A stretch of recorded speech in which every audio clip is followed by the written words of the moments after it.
بسم اللہ الرحمن الرحیم، میں ہوں نوید ستی اور آپ جیسے کہ جانتے ہیں کہ پاکستان کے حالات جو ہے نا وہ ہمیشہ نازک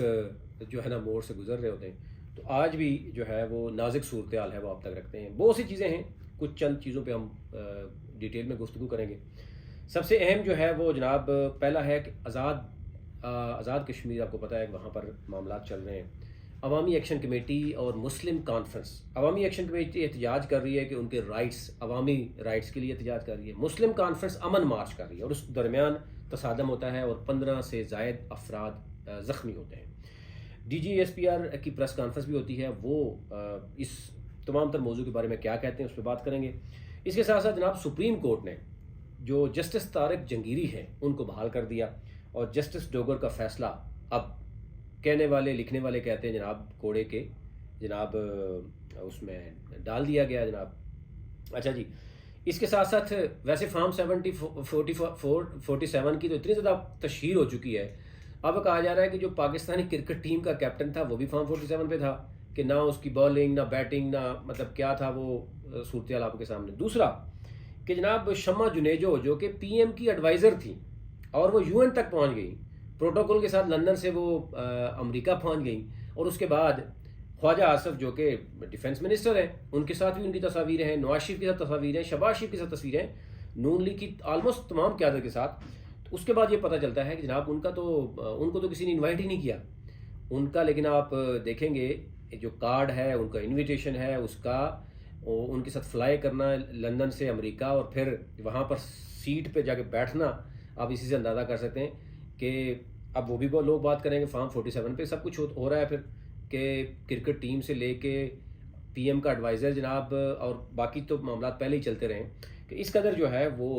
کوئی چیز کسی کو آن ہی کرنے کے لیے تیار نہیں ہے۔ اچھا جی، پھر دو چیزیں بڑی اہم ہیں، ایک یہ ہے کہ جناب سعودی عرب اور پاکستان کے درمیان دفاعی معاہدہ ہوا، تو بڑی ایک خوشی منائی جا رہی ہے ابھی بھی پاکستان میں، لیکن ساتھ ہی ایک آج یعنی بیڈ نیوز ہے پاکستانیز کے لیے۔ نمبر 1 کہ جناب آئی ایم ایف ایک جو اس کے لیے $1 ارب کے لیے دوبارہ سے مذاکرات شروع ہو رہے ہیں، اور آئی ایم ایف جناب پاکستان پر جناب وہ یہ کہہ رہی ہے، دباؤ ڈال رہی ہے جناب اتنا ٹیکس بھی پورا کریں۔ ایون آپ جانتے ہی ہیں، پوری دنیا جانتی ہے اس وقت پاکستان میں بدترین فلڈز آئے ہیں، آزاد کشمیر، گلگت بلتستان، کے پی کے، پنجاب، سندھ، آپ پتہ ہے آلموسٹ سارا ڈوبا ہوا ہے، اور اس کے باوجود آئی ایم ایف کا جناب پاکستان کو کہا جا رہا ہے کہ ڈنڈا دیا ہوا ہے جناب کہ یہ آپ کریں، ادروائز جو ہے وہ $1 ارب بھی آپ کو اگلی قسط کے لیے مذاکرات میں یہ دھمکی دی جا رہی ہے۔ ساتھ ہی پیٹرولیم مصنوعات میں مزید اضافہ ہونے جا رہا ہے۔ تو یہ جب ایک ساتھ خبریں چلتی ہیں اور دوسری طرف امریکہ کے ساتھ ہمارے تعلقات، سعودی عرب کے ساتھ ہمارا دفاعی معاہدہ، تو عوام تو ذرا پوچھتی ہے نا کہ بھائی ہمیں عوام کو کیا اس چیز سارے سے ریلیف مل رہا ہے۔ ابھی بھی اگر 260 کے 265 شاید ہے پیٹرول کی پرائس، اس میں $100 یعنی 100 سے زائد جو ہے وہ عوام سے ٹیکسز لیے جا رہے ہیں۔ اچھا جی، جہانگیری صاحب کے بعد اگر ہم بات کریں تو علی امین ڈنڈا پور کی ملاقات بھی ہوئی ہے عمران خان کے ساتھ، اور اس میں کہا جا رہا ہے کہ جو اندرونی پارٹی کی جو اختلافات ہیں اور کے پی کے کابینہ میں بھی کچھ تبدیلیاں ہونے والی ہیں، اس پر بھی بات کریں گے جناب کیا معاملہ ہے۔ اچھا جی، سب سے پہلے ہم بات کر لیتے ہیں جو معاملہ ہے آزاد کشمیر کا، کہ مسلم کانفرنس کی امن ریلی اور عوامی ایکشن کمیٹی اس نے احتجاج کی کال دی ہے۔ وہاں پر کہا جا رہا ہے کہ بٹل جو آزاد کشمیر یعنی مظفر آباد میں بٹل میں عوامی ایکشن کمیٹی اور جو مسلم کانفرنس ہے وہ آمنے سامنے ہوئی۔ اب کہا جا رہا ہے ذرا ایک دوسرے الزامات ہیں، مسلح جناب وہ موجود تھے، شرف سنوں نے ایمبولینس کا راستہ روکا، پھر فائرنگ کی، بزرگ کی ڈیتھ بھی ہو گئی، اور اس کے بعد پھر غلیلوں اور ہتھیاروں سے جناب پولیس پر حملے بھی کیے گئے، اور جو مسلم کانفرنس ہے اس کے ساتھ تصادم بھی ہوا، اور یوں جو ہے وہ 15 سے زائد افراد جو ہے وہ زخمی ہوئے۔ اب دو طرح کی رائے ہے، ایک طرف مسلم کانفرنس امن ریلی کر رہی ہے، اب عوامی ایکشن کمیٹی کہہ رہی جب ہم نے اس کال کی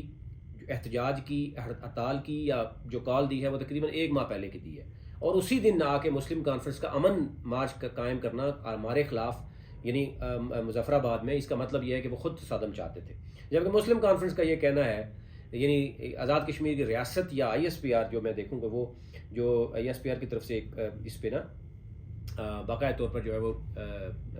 D G S P R کی طرف سے جو سٹیٹمنٹ سامنے آئی ہیں،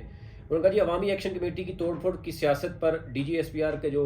سوال پر جواب دیا کہ آزاد کشمیر میں سیاسی سسٹم کام کر رہا ہے، یہ کہنا ہے D G S P R کا۔ انہوں نے کہا جی آزاد کشمیر تمام اشاریے باشمول تعلیم، صحت، انفراسٹرکچر بہتر ہے، یہ بھی ڈی ایس پی آر کا کہنا ہے۔ ریاست ٹیکس نہیں لے گی تو مراد اور تنخواہیں کیسے دے گی؟ آزاد کشمیر 30% سے زائد لوگ سرکاری ملازم ہیں۔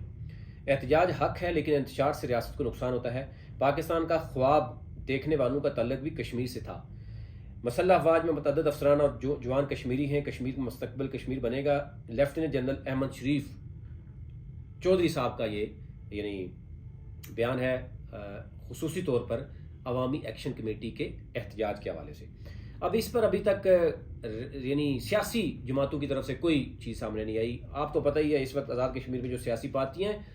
کم از کم کوئی 12-13 وزرائے اعظم مل کر، تمام موجودہ اور پرانے جتنے بھی وزیر اعظم ہیں، آپ نے دیکھا ہوگا کہ کوئی سارے مراد لے رہے ہیں بیچارے، وہ اکٹھے ہو کے ایک جلسہ کر رہے ہیں، تو وہاں وہ جلسہ بھی بیچارہ اس طریقے سے نظر آ رہا ہے کہ جیسے مطلب کوئی گلی محلے کی کوئی کونسلر نے بلایا ہے، یہ حالات ہیں وہاں کے۔ عوام جب ظاہر ہے جب مایوس ہو جاتی ہے، اور میکسیمم آپ دیکھیں گے کہ جیسے یہ بھی بتایا جا رہا ہے کہ 30% تو سرکاری ملازم ہیں، اور باقی جو بیچارے 70% ہیں وہ احتجاج میں اگر آ جاتے ہیں، اور سب سے زیادہ حکومت بھی ان کی ہے ریاست۔ آپ خود سوچیں کہ تقریباً 53 سے 60 کے قریب تو کابینہ کا حصہ ہے وہاں پہ، اور 12 جو ان کے ممبر ہیں وہ پنجاب کے مختلف ایریا سے ہیں، جس کو اشارہ ہوتا ہے تو اس کو ٹکٹ ملتا ہے، پھر ہارے یا جیتے جس کو آپ کو پتہ ہے ایک اشارہ ہو جاتا ہے وہ جیت بھی جاتا ہے۔ تو حکومت جو ہے وہ 12 کا میٹر کرتا ہے، 12 اگر ایک اشارے پہ چلیں گے تو حکومت بھی ان کی بنے گی۔ تو یوں جو ہے وہ عوام کے کچھ رائٹس عوامی ایکشن کمیٹی کے بہت ہی ویلڈ ہیں، لیکن ظاہر ہے ان کے اوپر بھی کچھ ہٹ درمی کے اور باقی معاملات میں ہیں۔ اب سیاسی معاملات میں بہت سی چیزیں ہوتی ہیں لیکن دروازے بند نہیں ہوتے، تو معاملات وہاں پر بھی کوئی گڑبڑ نظر آ رہے ہیں۔ اچھا جی، جہانگیری صاحب کے حوالے سے اگر میں آپ کو بتا دوں، اس میں جناب حکم ہوگا کہ سپریم کورٹ نے جسٹس طارق جہانگیری کو جو کام سے روکا گیا تھا، جسٹس ڈوگر یعنی کہ جو ہائی کورٹ کے چیف جسٹس ہیں، ان کی طرف سے اس حکم نامے کو معطل کر کے عدالتی حکم نامہ جاری کر دیا، اور اب وہ دوبارہ سے کام کریں گے۔ اس میں جسٹس امین الدین خان کی سربراہی میں یہ 5 رکنی جو ہے وہ بینچ تھا۔ اس میں جسٹس جمال خان مدوخیل ہیں، جسٹس محمد علی مظہر ہیں، اسی طرح جو ہے جسٹس حسن اظہر رضوی ہیں، اور جسٹس شاہد بلال حسن بھی اس بینچ کا حصہ ہیں۔ اب یہ کہا گیا ہے کہ جناب اس میں جو جسٹس طارق جہانگیری سے مبینہ جعلی ڈگری کا سوال کیا گیا ہے، انہوں نے کہا جی 34 سال کے بعد ڈگری منسوخ کر رہے ہیں، یہ دنیا کی تاریخ میں ایسا نہیں ہوا۔ یہ اب سپریم کورٹ کے وہ ججز بھی سوال کر رہے ہیں جو بیچارے جن کے اوپر پہلے یہ الزام ہے کہ وہ بھی 26ویں ترمیم کے ساتھ یعنی کہیں نہ کہیں جو ہے وہ مینجڈ ہیں، ان کو بھی اندازہ ہو رہا ہے اور ایٹ لیسٹ سوال تو کر رہے ہیں۔ پھر انہوں نے کہا جی کراچی یونیورسٹی نے آپ کی ڈگری منسوخ کر دی، کیا عدالت جائیں گے؟ تو جسٹس جہانگیری نے جواب دیا کہ سندھ ہائی کورٹ میں درخواست دائر کی ہے، لیکن مجھے بھی افسوس یہ ہے کہ میں اگر 34 سال کے بعد ڈگری منسوخ ہو رہی ہے تو کل تو سوال تو یہ بھی اٹھ رہا ہے کہ کل یہی کہا جا رہا ہے کہ جسٹس جہانگیری پاکستانی ہی نہیں ہے، تو ادارے تو آپ کا آئی ڈی کارڈ بھی منسوخ کر دیں گے۔ تو یہ سوال بھی ہو رہے ہیں، جب 34 پہ ہو گیا تو 25-30 سال پیچھے رہ گئے۔ تو معاملات آپ سمجھتے ہی ہیں، میرا بچہ سمجھتا ہے کہ جسٹس جہانگیری اگر واقعی فیک ڈگری کے ساتھ تھے تو میرے خیال سے آپ پاکستانی کسی کو بھی کوئی مسئلہ نہیں ہے اگر وہ 34 سال تک اس ڈگری کے ساتھ موجود تھے۔ ہاں البتہ یہ ضرور وہ کہہ رہے ہیں کہ کچھ لوگوں کے کہنے پر اسپیشلی اسلام آباد کے تینوں سیٹوں کے اوپر جب انہوں نے فارم 47 اور فارم 45 کا معاملہ کیا، سامنے رکھے اور انہوں نے فیصلہ دیا کہ جناب تینوں سیٹیں جو ہے وہ فارم 47 کے تحت ہے، فارم 45 کے تحت نہیں ہے، اس میں بہت سے لوگوں نے ان کا ساتھ بھی دیا، لیکن اس کے بعد ان کو احکامات کچھ اور جاری ہوئے جس کی وجہ سے انہوں نے کہا جی میرا اس کے بعد معاملہ شروع ہوا ہے، جعلی ڈگری اور موسٹلی نکلی ہیں۔ ادر میں ان کا فیصلہ مان لیتا جو مجھے کہا جا رہا تھا، ڈکٹیٹ ہو رہا تھا، تو پھر تو کوئی مسئلہ نہیں تھا، پھر تو میں آگے بھی جا سکتا تھا۔ اینی ہو اب دیکھتے ہیں اس پہ معاملہ کہاں تک جاتا ہے۔ مزید بھی 5-6 ججز جو ہے نا انصاف کے لیے سپریم کورٹ پہنچے ہوئے ہیں۔ عوام کی تو ہم بات نہیں کرتے کہ اس وقت عوام کی بات کی جائے، اس وقت جب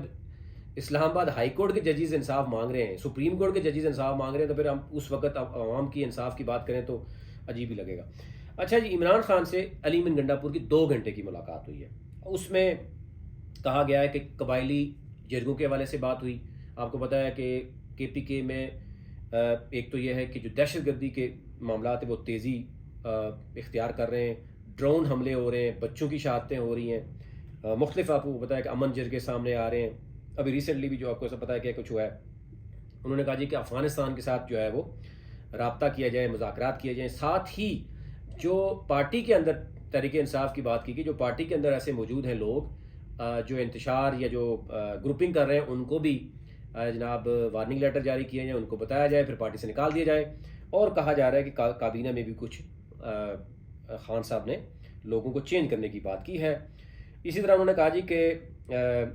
معاشی معاملات اور بجٹ کے حوالے سے تفصیلی بریفنگ کے لیے عمران خان نے جو مشیر خزانہ ہے مزمل اسلم ان کو بھی طلب کیا ہے کہ اس وقت فیڈرل گورنمنٹ کیا کر رہی ہے. اور وہ انہوں نے کہا جی کے پی کے بھی حالات بتائیں کہ کے پی کے میں اس وقت معاشی صورتحال کیا ہے، فیڈرل کے ساتھ ہمارے کیا معاملات ہیں، باقی معاملات کیا ہیں، اس پر بھی یہ کی. تو اوورآل یہ صورتحال تھی، وہ آپ تک رکھنی تھی. باقی جو چیزیں رہ گئی ہیں پھر رہ گئی ہیں. محسن نقوی صاحب جو ہے وہ کہا جا رہا ہے ڈٹ گئے ہیں جناب، وہ کہہ رہے ہیں نہ میں نے استعفیٰ دینا ہے، نہ میں نے ٹیم چینج کرنی ہے، یہی ٹیم چلے گی. ابھی تک لیٹ نہیں.